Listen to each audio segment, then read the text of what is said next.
pray thee, sweet Mistress Margaret, deserve well at my hands by helping me to the speech of Beatrice.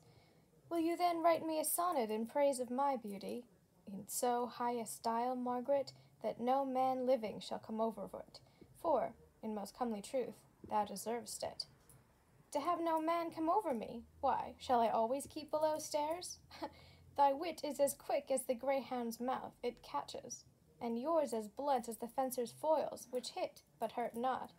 A most manly wit, Margaret, it will not hurt a woman, and so, I pray thee, call Beatrice, I give thee the bucklers. Give us the swords, we have bucklers of our own. If you use them, Margaret, you must put in the pikes with a vice, and they are dangerous weapons for maids.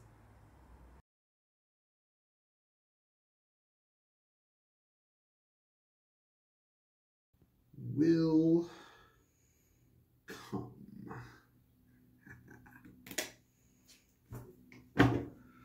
Let's see here. The God of love that sits above and knows me, how pitiful I deserve.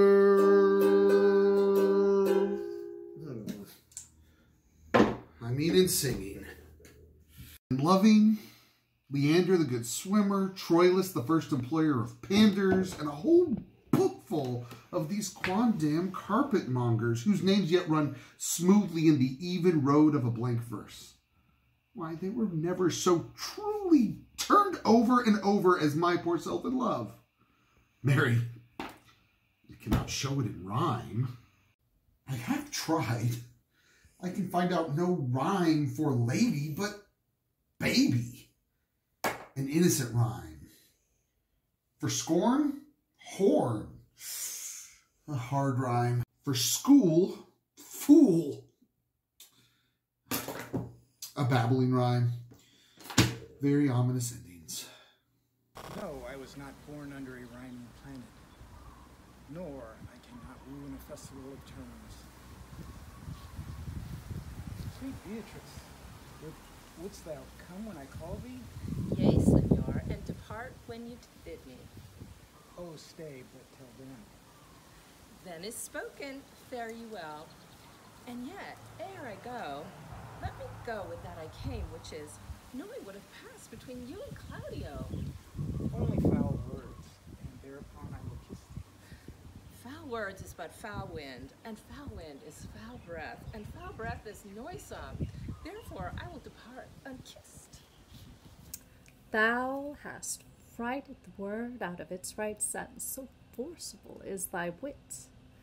But I must tell thee plainly, Claudio undergoes my challenge, and either I must shortly hear from him, or I will subscribe him a coward. And, I pray thee now, tell me, for which of my bad parts didst thou first fall in love with me? For them altogether, which maintain so politic a state of evil that they will not admit any good part to intermingle with them. But for which of my good parts did you first suffer love for me? Suffer love, a good epithet. I do suffer love indeed, for I love thee against my will. In spite of your heart, I think.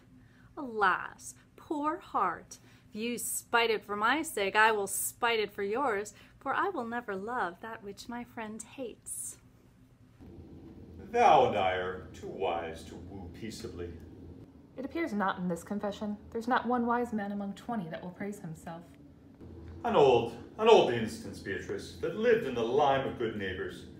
If a man do not erect in this age his own tomb, ere he dies, he shall live no longer in monument, and the bell rings and the widow weeps. And how long is that, think you? Question. Why an hour in clamor and a quarter in room? Therefore, is it most expedient for the wise, if Don Worm his conscience find no impediment to the contrary, to be the trumpet of his own virtues, as I am to myself. So much for praising myself, who, I myself bear witness, is praiseworthy. And now tell me, how doth your cousin?